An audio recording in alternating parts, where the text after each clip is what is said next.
A church full of grace. The News Church. 할렐루야.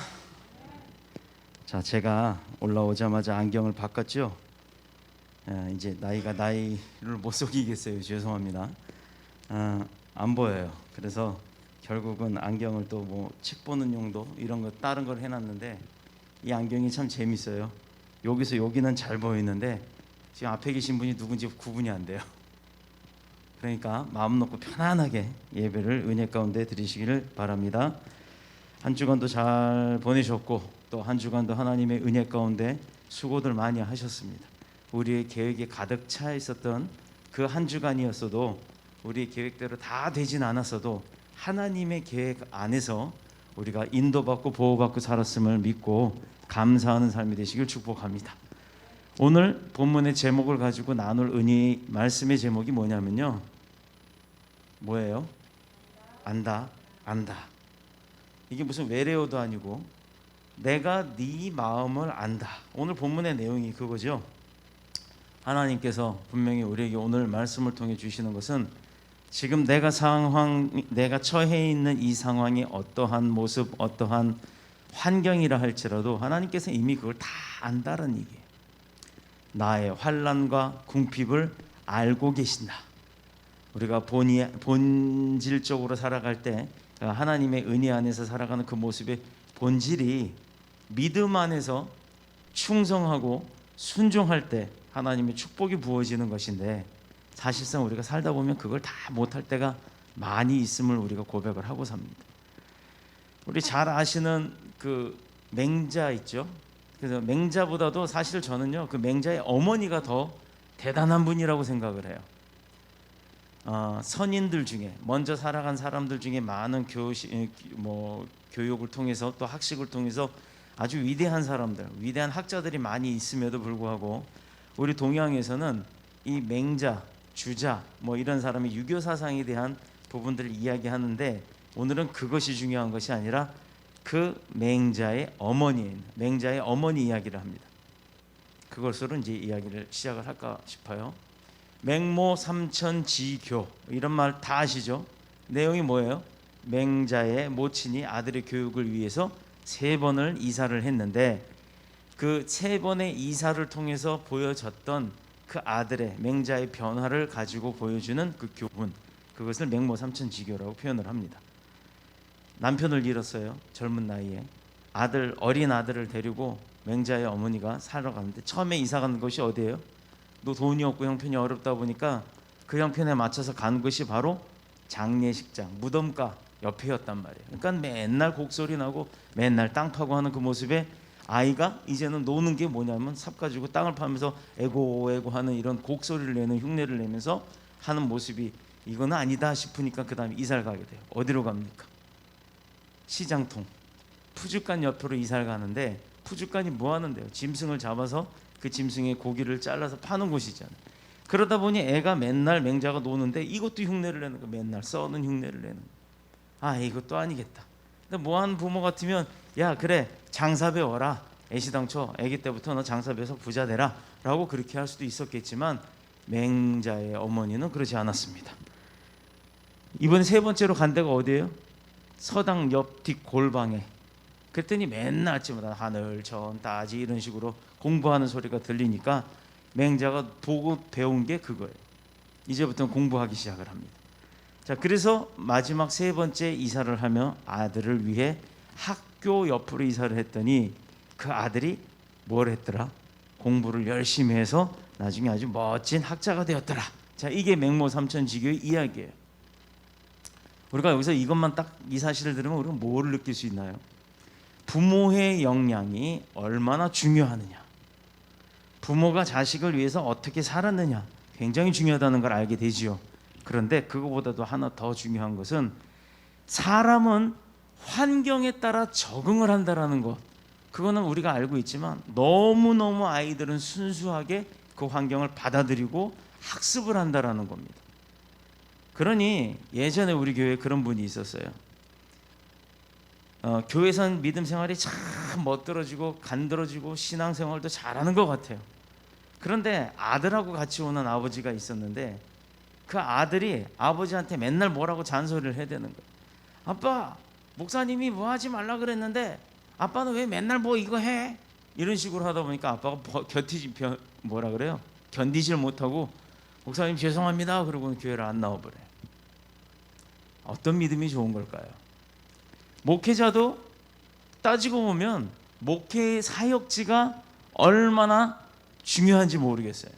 제가 이제 목회를 해보다 보니까 이제 10년이 넘어가는데, 대도시의 입지가 좋은 곳에, 그리고 아름답게 건축이 잘 되어 있고 성도도 한 몇백 명, 몇천 명이 쫙 있고 하는 그런 교회, 재정도 넉넉하고 역사와 전통이 있고 뭐든지 말만 하면 잘 순종하는 교회들이 주르륵 있고, 그렇게 있는 교회에 부임을 한다면 아주 금상첨화일 겁니다.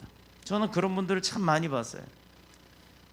몇 년을 공부해서 목사가 돼서 개척이 아니라 어느 교회에 후임자로 가기를 원하는 분들도 있고, 때로는 사명감, 뭐 그분들이 그렇다고 사명감이 없다는 얘기는 절대 아닙니다. 그냥 대조를 하자는 거지 비교가 아니에요. 재정도 넉넉한 그런 교회를 가기를 원하는 분이 있는 반면에 오히려 자기가 스스로 개척을 하든가 아니면 타지로 나가서 외국에 선교지로 가서 선교사로서 그 고생하면서 하나님이 인도하신 때로 따라 그대로 살아가기를 원하는 자도 있다라는 겁니다. 교회의 성도들 입장에서도 마찬가지죠. 우리 교회에 좋은 목사님이 오기를 원해요. 학식과 덕망이 높고 설교도 잘하고 막 입술만 열어서 막 찬양만 해도 은혜가 폭폭 쏟아지고 하는 그런 양무리를 위해서 아주 헌신적으로 일할 수 있는 건강한 그런 목회자가 오면, 정말 거기다 더 아울러 리더십까지 발휘하고 있다 그러면 아주 그거 이상 아주 뭐 더 바랄 그런 게 없겠죠. 그런 목회자라면 나무랄 데가 아무것도 없을 겁니다. 그런데 오늘 본문에 나오는 교회는 어떤 교회였나요? 서머나, 어머나 아니에요. 서머나 교회입니다. 오늘 본문에서 이야기되고 있는 교회는 서머나라고 했던 지역에 세워진 서머나의 아주 작은 교회입니다. 서머나는 에베소와 더불어서 아시아의 제1도시의 명성을 날릴 정도로 이 엄청나게 부나 뭐 이런 뭐 경제적인 거나 뭐 학식이나 이런 사람들의 왕래나 이런 곳에 있어서 서머나라고 했던 지역은 입지 조건도 좋고 무역으로도 최고에는 아주 도시가 경제적으로 부여를 누리는 곳이었어요. 자, 그렇다면 풍성한 곳에 세워진 교회는 당연히 사람도 많고 믿음도 좋고 너 능력도 있고 물질도 재정도 있고 하니까 모든 게 다 풍성해야 되겠죠. 그러나 문화와 의술의 발달로 삶의 환경과 질은 최고점을 때리고 있었지만, 그런 도시였지만 그 위에 정치적으로 뭐가 있었다? 로마 제국이라는 것이 있었고, 서머나는 그 로마 제국과는 어떻게 보면 유대인들이 사는 지역인데도 불구하고 그 로마 제국과는 아주 속된 말로 아삼육이었어요. 아주 충실한 동맹국이었습니다. 로마 제국의 황제를 숭배할 정도로 유대인들이 사는 지역이었지만 로마 제국과 아주 밀접한 관계를 갖고 이곳에서 제일 먼저 그 로마 황제의 숭배가 시작이 될 정도로 로마로부터의 신임을 아주 두텁게 받았던 곳이 바로 서머나였어요. 자, 이렇게 좋은 환경이다 보니까 유대인들이 아주 많이 와서 이주를 해서 삽니다. 살기가 편하잖아요. 물질도 누릴 수 있고 또 세상적으로 배울 수 있는 것도 참 많고, 또 그 유대인들의 삶뿐만 아니라 세계 각각에서 무역이 이루어지기 때문에 많은 사람들과 문물들이 들어오기 때문에 내가 어떤 지경을 넓힐 수 있는 어떤 능력도 있을 것이고, 여러 가지 경제 권력과 유착해서 살아가기가 아주 안정적으로 살 수 있는 그런 곳이 서머나였습니다. 자, 서머나가 이렇게 좋은 곳이에요. 그런데 이곳에 교회가 생겼고 유대인 중엔 더러로 아까 우리 오늘 내내 오전에 찬양 봤잖아요. 그 찬양이 유대인들이에요. 카파라는 걸 쓰고 있잖아요. 그런데도 불구하고 그들이 찬양을 해요. 누구를? 예수 그리스도를 찬양하는, 하나님 찬양하는 유대인들도 있지만 예수 그리스도를 찬양하는 개신교도들이 있더라 이 말입니다. 이런 환경 속에서 서머나 교회의 실상은 어땠어요? 그렇게 좋은 곳에 생긴 교회임에도 불구하고 요즘 같으면 아무도 부임하려고 하지 않는 아주 가난하고 어려움이 많고 힘듦이 아주 가득 차 있는 그런 교회가 바로 서머나에 있었던 서머나 교회였다는 얘기입니다. 왜냐하면 제일 먼저 그 지역이 잘 사는 동네가 되다 보니까 유대인들이 들어왔다 그랬잖아요. 근데 그 유대인들 중에 개종된 사람들이 세운 교회다 보니까 유대인들이 그 유대인들, 개종된 유대인들을 핍박하는 거예요. 지금도 이스라엘에 가보면 이슬람이 있죠, 또 유대교 있죠, 기독교 있죠. 그 우리 영화 같은 거나 무슨 다큐멘터리 보면 황금 돔 사원이라 그래갖고 이스라엘 그 예루살렘 안에 보면 막 황금 돔이라고 해서 지붕이 동그래 갖고 황금을 다 붙여놨다고 하는 그런 성전 같은 게 보이잖아요. 그 바로 맞은편이 기독교인들이 세워놓은 성전입니다. 그 황금 돔은 이슬람 성전이에요. 그 종교가 다 공존하고 있음에도 불구하고, 그렇다 그러면 이스라엘이 예수님을 아직 인정하지 않고 아직도 구교에 빠져 사는 유대교들이 아주 많은데도 불구하고 그 유대인들 사이에 교회가 있고 그 교회 안에 유대인들이 예배를 드리고 있어요. 그런데 그 유대인들이 어떤 일을 당해요? 심지어 예배 중에 와서 돌팔매를 당하기도 하고, 같은 유대인과 유대인들이 예수 그리스도를 인정하지 않기 때문입니다. 이스라엘에 가서 유대인들에게 당신 you know Jesus? 그러고 물어보면요, 목수의 아들 알지? 근데 예수가 누구냐고 물으면 그냥 목수의 아들, 이걸로 끝나요. 구세주다, 구원자다, 우리를 위해서 이 땅에 오신 하나님의 살아계신 아들이다라고 베드로처럼 고백을 하지 않는다라는 겁니다. 그냥 우리는 역사에 알고 있던 그 나사렛에서 태어난 어느 목수의 아들, 아빠가 아마 요셉이랬지, 엄마는 마리아고, 이렇게 이야기하고 말아요. 유대인들은 하나님이 선택한 백성들이 하나님이 이 땅에 성육신에서 오셨던 예수 그리스도를 인정하지 않는 거예요. 근데 그게 지금의 이스라엘의 상황뿐만 아니라 바로 이 서머나 교회의 상황하고 같다라는 겁니다. 유명한 인물이 한 분이 계셨는데 서머나 교회의 제1대 감독이었던 폴리갑이라고 들어보셨을 거예요. 폴리갑이라고 하는 그 폴리갑의 순교였어요. 오늘 본문을 보면 주님이 이 서머나 교회를 향해 말씀하시기를 내가 너의 환난과 궁핍을 안다라고 했어요. 근데 오늘 본문은 안다가 한 번이 아니라 두 번이에요. 계속해서 내가 장차 받을 고난을 두려워하지 말라라고도 이야기하세요. 내가 지금 상황이 어려워요 아버지, 눈물 져요. 내가 지금 상황에 뭐 부족해요, 눈물 져요. 아버지 내가 몸이 아파요, 눈물 져요. 그런데 그걸 하나님이 알고 계신대요. 자, 여러분, 왜 안다 한 번이 아니라 두 번일까요? 제가 지금 똑같은 단어를 한번 표현을 해볼게요. 안다, 안다, 이거 하고요, 안다, 안다, 이거 하고. 여러분 어떤 느낌이 있어요? 첫 번째는 간절함과 애절함, 내가 해결해 주지 못하는 너 고통을 알면서도 해결해 줄 수 없는 그 공통적인 뭐라 그럴까요? 아픔을 표현하는 게 첫 번째 표현이었어요. 근데 마치 첫 번째는 알아, 근데 두 번째 귀찮다는 듯이 안다, 안다, 알아 이렇게 말하는 그것은요, 너가 지금 고통받고 있는 걸 내가 알지만 그 고통을 내가 지금 해결해 주지 않을 거야 라는 의미도 있다는 거예요. 자, 이게 뭘까요? 하나님께서 분명히 우리에게 내가 너의 환난과 궁핍을 안다라고 표현을 했는데 그 뒤에 장차 네가 받을 고난을 두려워하지 말라라는 얘기예요. 자, 이 얘기는 뭘까요? 고난을 받는 걸 알아요. 내 아버지가 내 자녀가 고난받는 걸 좋아할 부모가 누가 있겠어요? 그런데 그 받을 고난을 두려워하지 말라라고 얘기를 하십니다. 네가 너에게 다가오는 그 고난은 어쩔 수 없이 네가 겪어야 될 고난이야. 그것이 훈련이야. 그것을 버텨야 돼. 그러니 버티는 동안 네가 그걸 내가 이겨내지 못할까 두려워하지 마라. 왜? 내가 네 뒤에서 너를 지켜줄 거야 라는 약속의 의미가 있다라는 겁니다. 이 서머나 교회가 처한 형편이 얼마나 어려운가 하는 사실은 그 두 문장만 봐도 알 수 있어요. 또 때로는 지금 우리의 삶 가운데 우리의 모습에서 우리가 겪고 있기도 합니다. 사람들은 서머나 교회가 책망이 없고 칭찬만 있을 교회라고 생각을 하는데 아무리 생각해봐도 요한계시록 잘 읽다 보면요, 서머나 교회가 아무리 완벽한 교회라 해도 책망이 없었던 것은 아니라는 겁니다. 다 잘해도 한 번 못하면 우리는 그게 흠이 돼버리죠. 다 못해도 한 번 잘하면 그게 장점이 돼야 되는데 오히려 그건 안 그래. 희한해요. 정치, 경제, 외교, 또 믿음, 종교, 교회, 사람과 사람들의 관계에 있어서 다 잘할 때는 말 안 하는데 뭐 하나 딱 틀리면 그거 하나가 이만큼 부풀려집니다.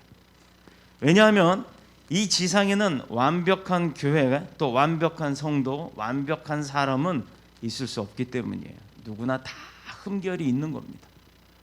그래서 내 흠결은 숨기려고 하고, 내 흠결은 괜찮고, 남의 흠결은 그게 이렇게 크게 보이는 거예요. 크게 보여지는 거지 사실 똑같다는 겁니다. 그 사람이나 나나 똑같아요. 그런데 왜 그걸 크게 보냐 이 말입니다. 그냥 단순하게 그 사람의 흠결을 그런 사람하고 인정하면 그것이 싸움이 되거나 부풀려질 이유가 없다라는 거예요. 이게 믿음의 사람들이 가져야 할 기본입니다.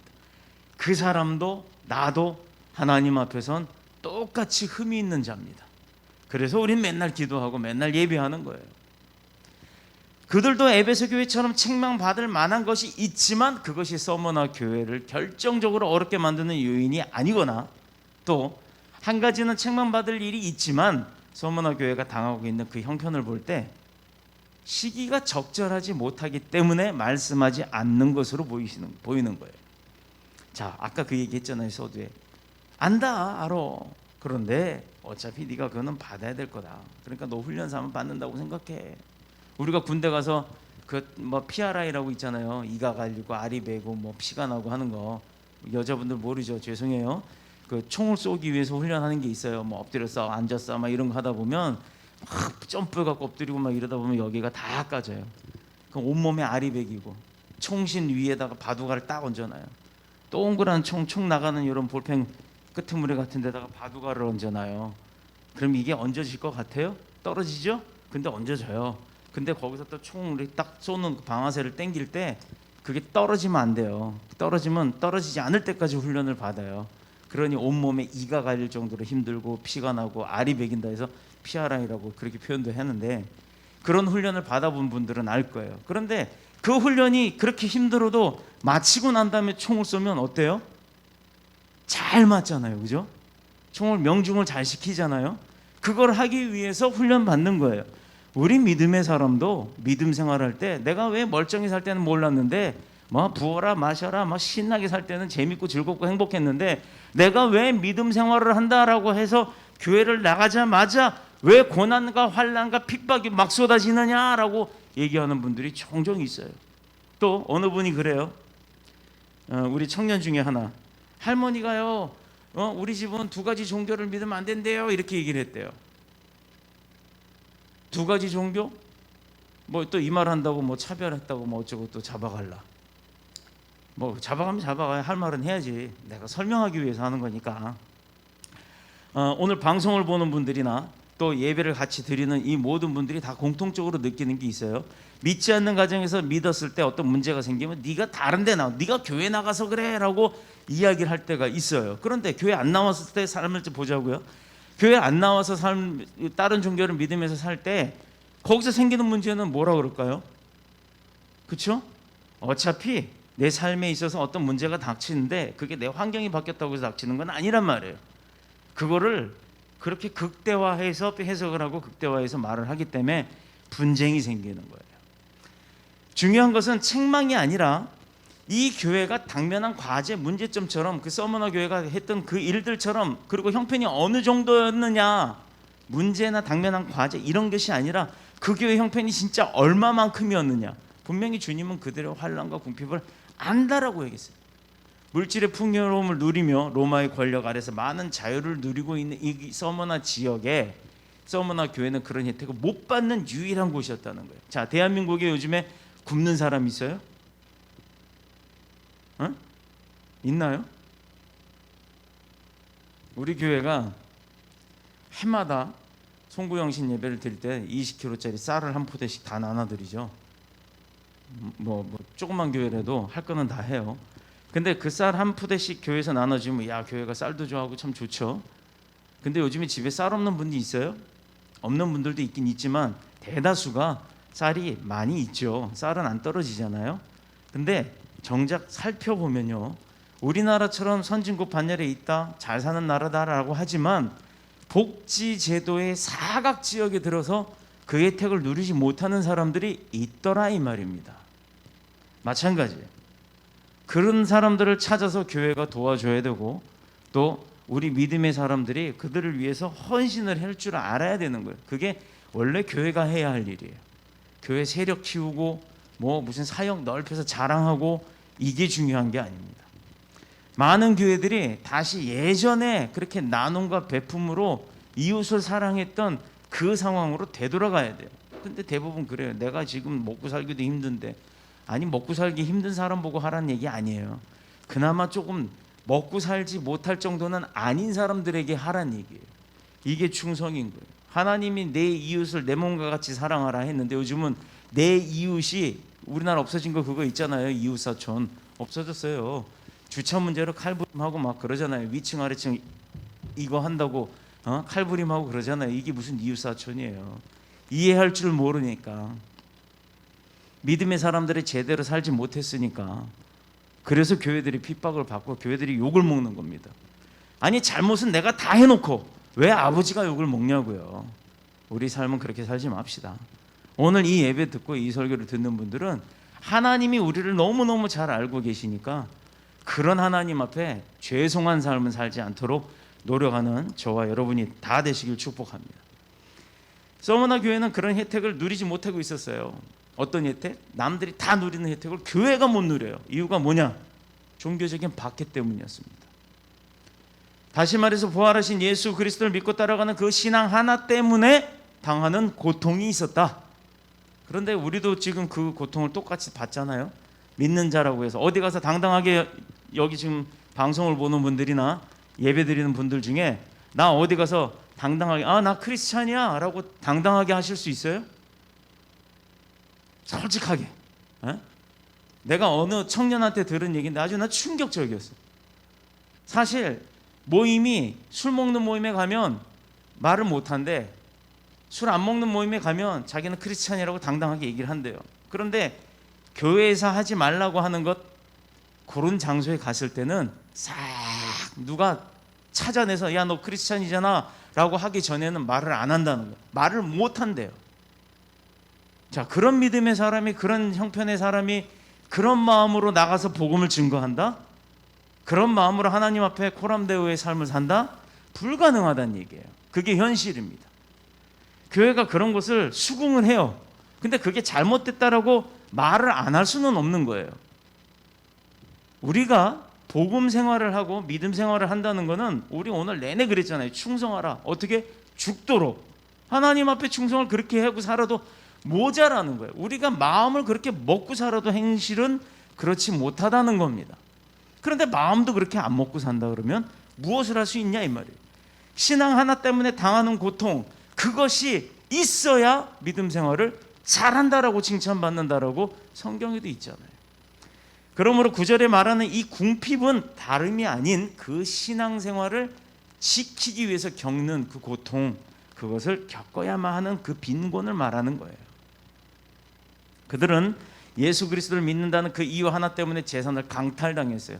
우리나라는 강탈당하나요? 우리나라 행복한 나라예요. 우리나라 좋은 나라예요.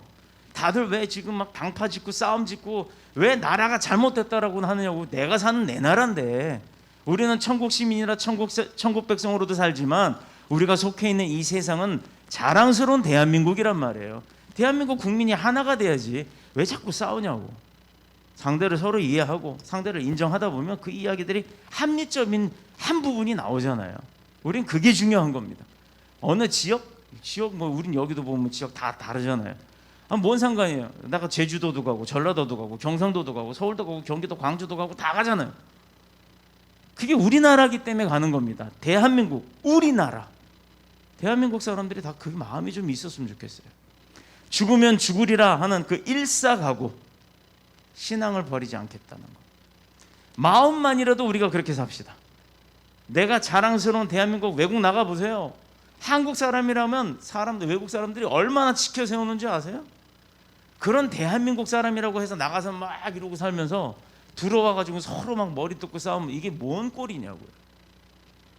죽으면 죽으리라 하는 그 일사각오 때문에 서머나라고 하는 잘 사는 도시로부터 서머나 교회가 버림을 받고 만 겁니다. 이곳에 함께 살고 있는 동족인 유대인들은요, 이 기독교인들로 말미암아서 자기 자신들이 살고 있었던 그 유대인들의 원래 공동체가 있었잖아요. 그 안에 기독교인들이 들어온 거 아니에요? 그러니까 기독교인들로 인해서 잘 살던 유대인들의 공동체가 위기의식을 느낀 거야. 아, 왜 위기의식을 느꼈을까?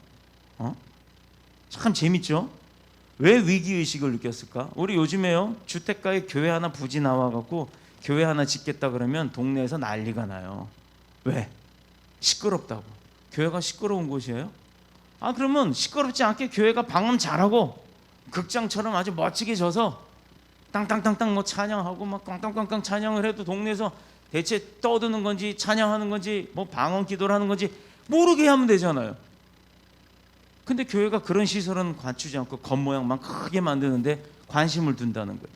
교회가 할 일은 복음 증거입니다. 그런데 주민들한테 피해를 주고하면서 복음 증거하면 되겠어요? 주차장 교인들 큰 것, 교회 큰 것, 사람들 많은 것 자랑하지 마요. 교인들 교육 잘 시켜야 돼요. 왜? 동네 집에 문 앞에 문도 못 열게 차 대놓고 나가려고 그러다 문 못 열어서 전화해보면 아, 지금 제가 예배 중인데 차를 못 빼드려요. 이건 말도 안 되는 거예요. 또 누가 잘못해요? 우리가 잘못해놓고 욕은 누가 먹어요? 저런 예수쟁이들하고 욕 먹잖아요. 욕은 아버지가 먹어요.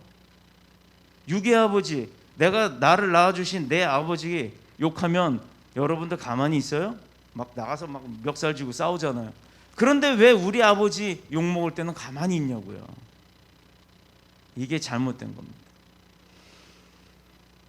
서머나 지역에 살았던 유대인들의 제목은요, 로마의 자유와 평화를 파괴하고, 서머나 교회 사람들의 제목이 뭐였냐면 로마의 자유와 평화를 파괴하고 황제 숭배를 거절하며 사람들이 받지도 못할 그런 풍습을 전한다. 이게 제목이었어요.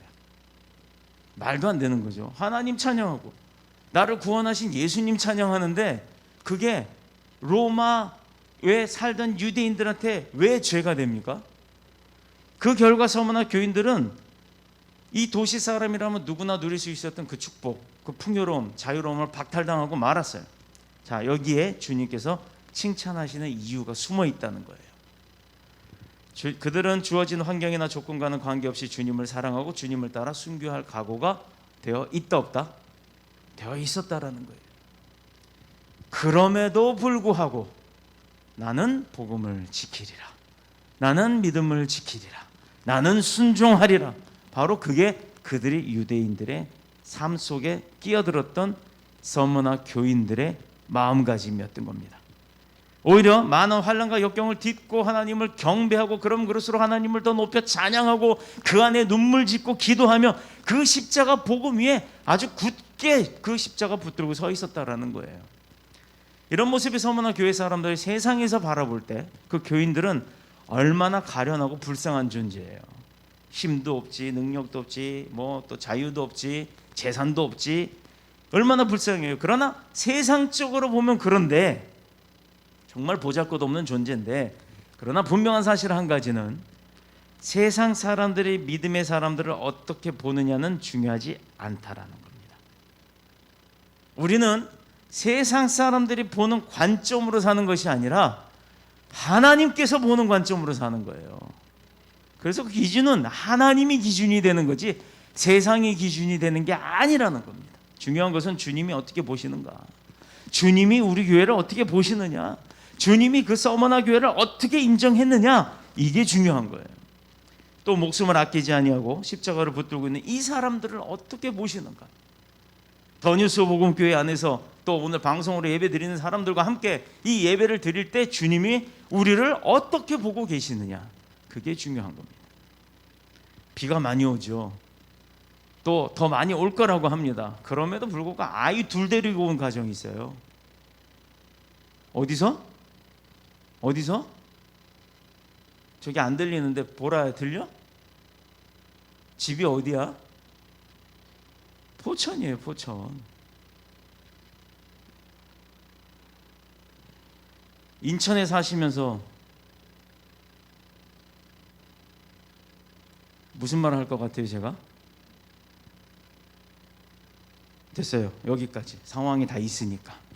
자, 이런 사실을 잘 아는 바울은 뭐라고 했냐면 고린도전서 1장 26절 27절 제가 읽겠습니다. 형제들아, 너희를 부르심을 보라. 육체를 따라 지혜로운 자가 많지 아니하며 능한 자가 많지 아니하며 문벌 좋은 자가 많지 아니하도다. 그러나 하나님께서 세상의 미련한 것들을 택하사 지혜 있는 자들을 부끄럽게 하려 하시고 세상의 약한 것들을 택하사 강한 것들을 부끄럽게 하려 하신다. 못 배운 자를 들어 쓰시겠다는 거예요. 잘 배운 자 안 쓰시겠다는 거예요. 그 지식 갖고 너가 나한테 뭘 하겠어. 그러나 이 사람은 지식 없어도 순종하고 죽도록 충성하기 때문에 내가 이 사람을 들어 쓸 거야 하는 건 하나님의 마음인 거죠. 우리의 마음이 아닌 거예요. 내가 많이 배웠다고, 내가 많이 지식 갖고 있다고, 내가 많이 설교해봤다고 해갖고 하나님이 그 사람을 쓰는 게 아니란 말이에요. 아무것도 없고 아무것도 할 수 없고 나 같은 사람이 무슨 어디 감히 이런 마음을 갖고 있는 자를 하나님이 쓰실 때는 오히려 그런 사람들로 인해서 많이 배우고 지식 갖고 경험 있는 자가 부끄러움을 받는다라는 겁니다. 누가 쓰신다고요? 하나님이 하시는 거예요. 하나님이 아시기 때문에 쓰시는 거예요. 그래서 우리는 그런 하나님 앞에 인정받는 자가 되어야 될 줄로 믿습니다. 이유는 그 어느 누구라도 하나님 앞에서 육체를 자랑하지 못하게 하려 하시기 때문이에요. 아무리 잘났어요. 물론 사람들 사이에 잘난 사람 많죠. 그렇다고 누군 또 못났다는 것도 아니에요. 못난 사람이 어디 있겠어요. 하나님 앞에서 다 잘났습니다. 다 각각의 달란트, 다 각각의 특징들이 있는 거예요. 그러니 내가 돈 없다고 주눅 들 거 없어요. 내가 못 배웠다고 주눅 들 거 없습니다. 못 배웠어도 힘 있으면 되는 거예요. 못 배웠어도 믿음 있으면 돼요. 하나님이 쓰실 거니까. 우리는 누구예요? 원래 우리는 어떤 존재였어요? 고린도전서 15장 42절 43절에 기록되어 있기를 죽은 자의 부활도 그와 같으니 썩을 것으로 심고 썩지 아니할 것으로 다시 살아나며 욕된 것으로 심고 영광스러운 것으로 다시 살아나며 약한 것으로 심고 강한 것으로 다시 살아난다. 이게 바로 우리의 존재성이에요. 우리가 이런 사람들이에요. 약한 것 같지만 약하지 않다는 거예요. 약하지만 강하게 하신다는 거예요. 그러므로 누구든지 속세의 풍습과 가치관을 가지고 주님의 몸된 교회를 판단하는 것은 그들의 삶과 생각이 이미 하나님의 심판을 받고 있다는 걸 인지하시길 축복합니다. 계속해서 서머나 교회가 얼마나 어려움을 겪고 있었는지 한번 살펴보면요,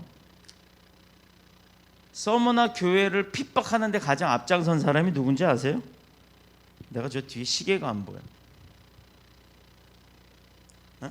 서머나 교회를 핍박하는 데 가장 앞장선 사람. 서머나가 누가 와서 살았다고요? 유대인들이 이주해서 살았다 그랬잖아요. 유대인들이 유대인 교회를, 유대인 교회는 아니죠. 이제 개신교들이지만 유대인들이 이제 믿었으니까 동족인 유대인들이에요. 동족인 유대인들이 유대인들을 핍박해요. 즉 회사에서 내부 고발자가 있는 거예요. 내부 고발자가 좋은 일로 고발을 하는 거는 그거는 합당한 거죠. 나쁜 일로 고발하거나 핍박을 하는 걸 얘기하는 거예요. 사탄의 회라고 표현을 하셨어요. 하나님께서. 사탄의 회. 사탄이 누구예요? 하나님의 원수죠. 하나님의 원수면 우리의 원수 맞죠? 우리도 원수입니다. 자, 믿는 자들의 신앙을 파손시키고 또 그 영혼을 지옥불에 던지려고 하는 그 목적을 갖고 있는, 죽음에서 생명으로 이끄시는 하나님의 일에 반대로 일하는, 생명에 있는 자를 죽음으로 이끌어내려고 하는 사탄의 계략, 그 사람들의 앞잡이다라고 표현을 하는 거예요. 치열하고 아주 악랄함이 극에 달했다. 또 교회를 무너뜨리고 성도들의 신앙을 파괴함에 있어서는 생명을 건 사람들이에요. 복음 증거를 위해 생명 건 게 아니라 복음 증거를 막기 위해서 생명 거는 거예요. 줄 잘 서란 얘기죠. 하나님이 경고하시는 거예요. 어느 줄에 설 거냐? 사탄의 줄을 설 거냐? 하나님 앞에 줄을 설 거냐? 줄 잘 서라 이 말이에요. 그들은 어느 정도로 주님을 대적하고 저주받을 일에 열심을 냈냐면 사울을 통해서 우리가 알 수 있죠. 사울이 누구예요? 왕이었잖아요. 사울이 다메섹 도상에서 부활하신 예수님을 만나기 전까지 그는 악랄하고 끈질길 정도로 크리스찬들을 핍박하고 죽였던 사람이에요. 그런데 그것만 봐도 서머나의 평화를 깨뜨리고 또 자유를 위협하는 존재가 서머나 교회가 아니라 오히려 사탄의 회라고 불려 지칭받았던 그 서머나에 살았던 유대인들이라는 거예요. 그럼에도 불구하고 극한 환난 속에서 감사할 것이 있었죠. 뭐였습니까? 그 어려움 가정에 빠져 있는 서머나 교회를 주님이 뭐 한다? 알고 계셨다라는 거예요. 알고 계셨다. 여기서 환란이란 어떤 물체를 심하게 짓눌러서 찌그러진 상태. 자, 우리가 이런 거 있잖아요. 이거 새고요? 새고 말고 우리 캣 음료수 먹고 나서 팍 찌그러뜨려 놓잖아요. 그걸 발로 확 밟아갖고 이렇게 재활용 통에 넣잖아요. 육체적으로 도무지 감당하기 어려운 고통의 상태에 있음을 환란이라고 합니다. 저는 얼마 전에 몇 달간 아주 그 환란 가운데 빠져 있었어요. 너무너무 힘들었어요. 살이 막 10몇 킬로씩 빠질 정도로. 그야말로 살다 있다 해도 내가 산 것 같이 느껴지지 않을 정도의 고통, 그것이 바로 환란입니다. 당시 폴리갑의 순교 이후로 유대인들은 기독교에 대한 박해를 기름에 불을 붓듯이 더욱 강화했습니다. 순교자가 나왔어요. 그 순교자의 거룩함을 본 것이 아니라 그 순교자가 죽음으로 그 순교자의 죄값을 치렀다. 그러니까 너네는 다 똑같이 죄인이다라고 막 밀어붙이기 시작한 겁니다. 서머나 교인들을 화형에 처하기 위해서는 안식일에도 열심히 나무를 모았어요. 자, 유대인들이 어떤 사람들이에요? 율법에 아주 빠져 사는 사람들이죠. 그들이 말하는 금요일 저녁 5시 이후부터는 시장에서 장사하는 것도 유대인들이 와갖고 막 삑삑삑 호호라고 불어요. 그러면 요즘도 그래요. 이스라엘 가보세요. 5시 금요일 날 5시 딱 되면 4시부터 나와갖고 1시간 남았습니다. 오늘 저녁부터 안식일이 시작됩니다. 그러니까 지금부터 쉴 준비하세요. 가게 문 닫아요. 그러고 삑삑삑 불고 다녀요. 근데도 재밌는 건요, 모든 가게가 장사하던 것도 남은 과일도 막 떠리로 주워가면서 문을 다 닫는다는 거예요. 그게 유대인들이에요. 그런 유대인들에게 안식일이란 어떤 겁니까? 쉬어야 되는 날이잖아요. 그런데도 서머나 교인들 태워 죽일 나무는 주스러 다녔다는 거예요. 안식일인데도. 그러니까 얼마나 아주 악랄하게 그 궁핍함, 환란을 서머나 교인들에게 부어댔겠습니까? 서머나 교인들이 당하는 그 또 한 가지 고통은 이미 언급한 대로 그 궁핍이에요. 환란과 궁핍. 헬라어로 궁핍은 프로게이아라고 하는데 푸토쿠스라고 하는 단어에서 유래가 된 거예요. 이것은 뭐냐면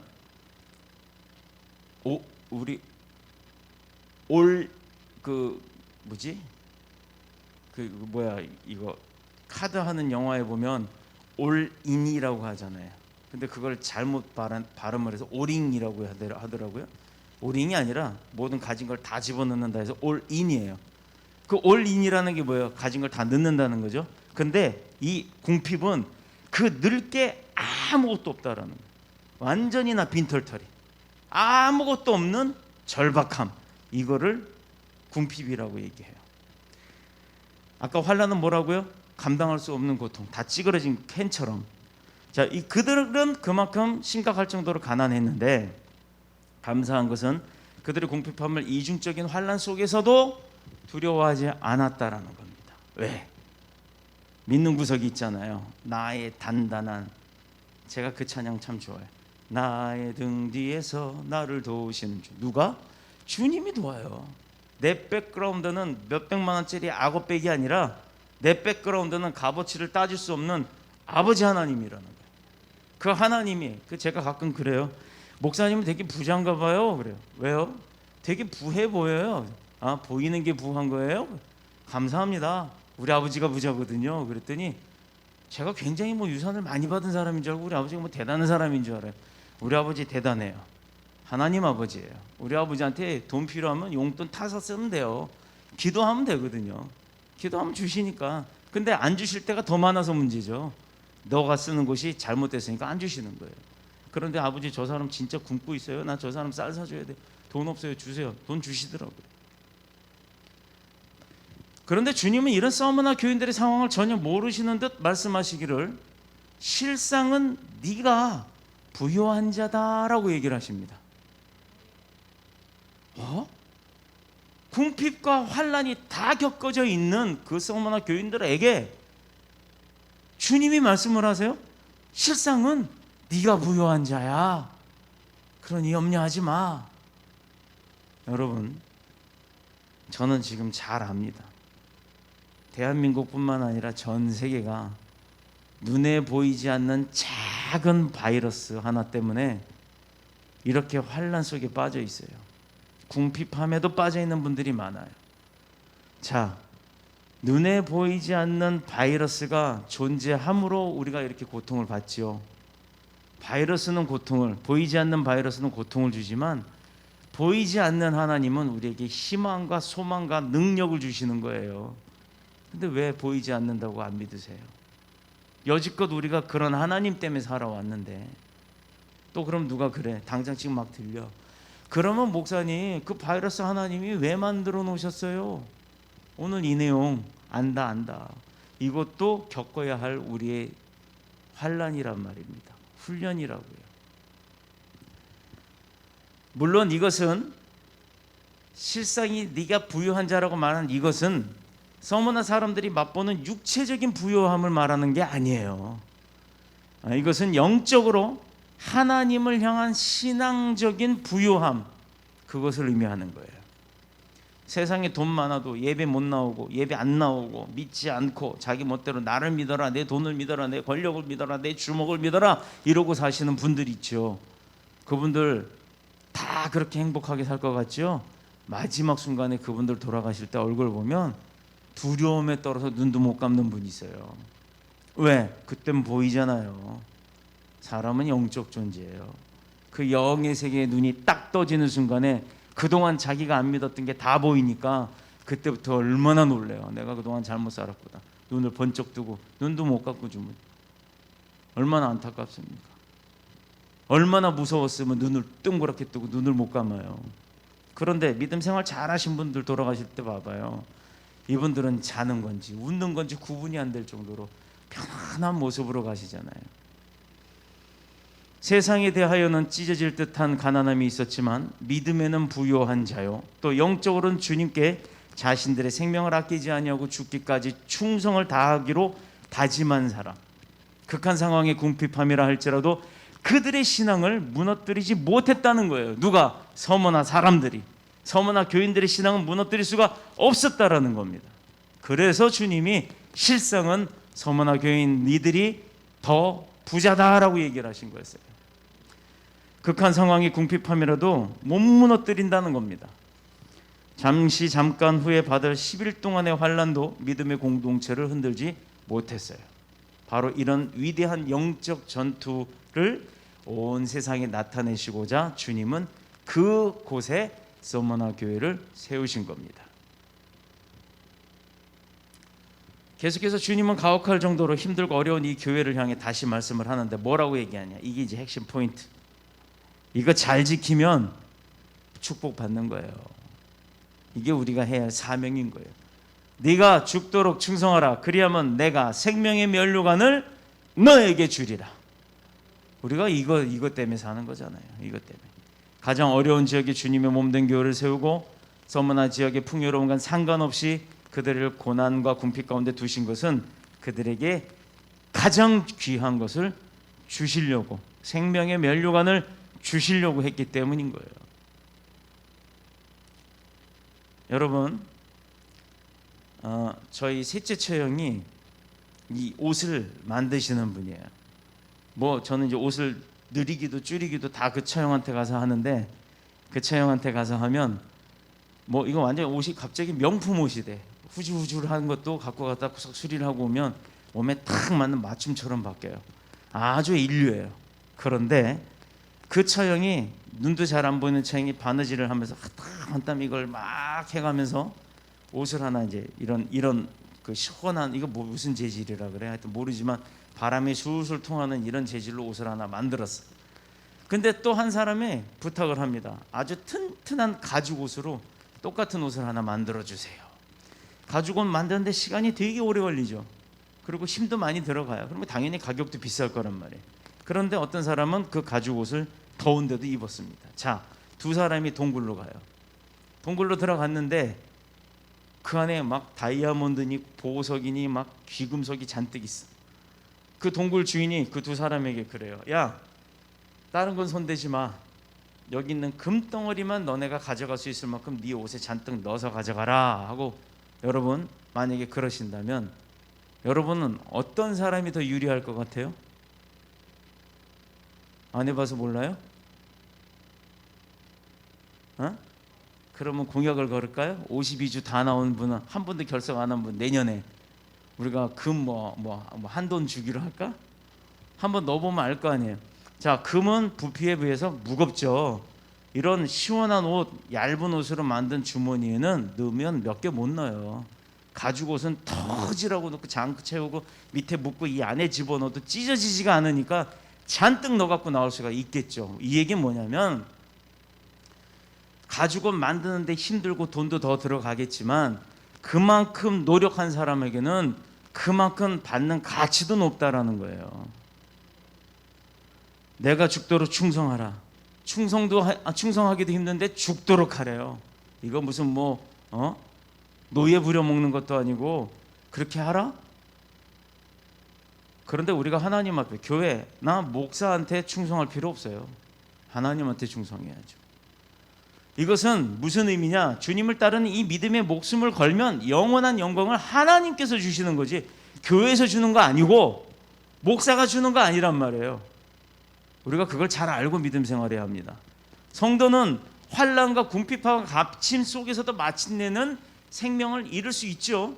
그러나 결코 두려워하거나 실망하지 말아야 할 이유는 주님이 먼저 그 길을 가신 후에 우리가 그 영광의 부활의 길을 우리가 따라가면서 받을 수 있다라는 거예요.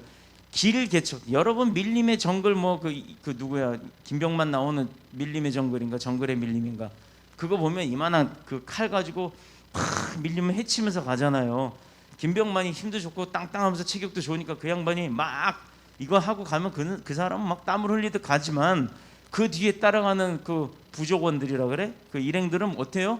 앞에서 길을 내고 가면 그 사람은 힘이 들어도 뒤에 사람들은 어때요? 수월하게 가잖아요. 그 앞에 김병만이 했던 그 일을 하나님이 하고 계시는 거예요. 주님이 하고 계신다고요. 이 세상 모진 풍파를 주님이 다 막아주고 거기서 길을 내고 계시는데 우리는 그 길이 넓은 길은 아니고 좁은 길이라도 그 길을 따라가면 우리는 고통받지 않는다는 겁니다. 바로 그거를 우리가 죽도록 충성하면서 그 길로 따라오라는 거예요. 넓은 길로 갈 길 얼마나 많아요. 아스팔트 길도 있고 고속도로도 있고 많지만 주님이 개척한 그 정글을 따라가는 어려움은 있어도 앞에서 개척해주고 나시면 우리는 편하다는 겁니다. 복음을 위해 받는 박해를 무서워하지 마시기를 축복합니다. 그 궁핍함과 환난 속에 그대로 두시는 주님의 거룩한 뜻을 깨달아 마지막까지 충성하는 우리 모두가 다 되셔서 영원한 생명을 얻고 누리는 저와 여러분들이 다 되시기를 그리스도 예수님의 이름으로 축복합니다. 축원합니다. 기도하겠습니다.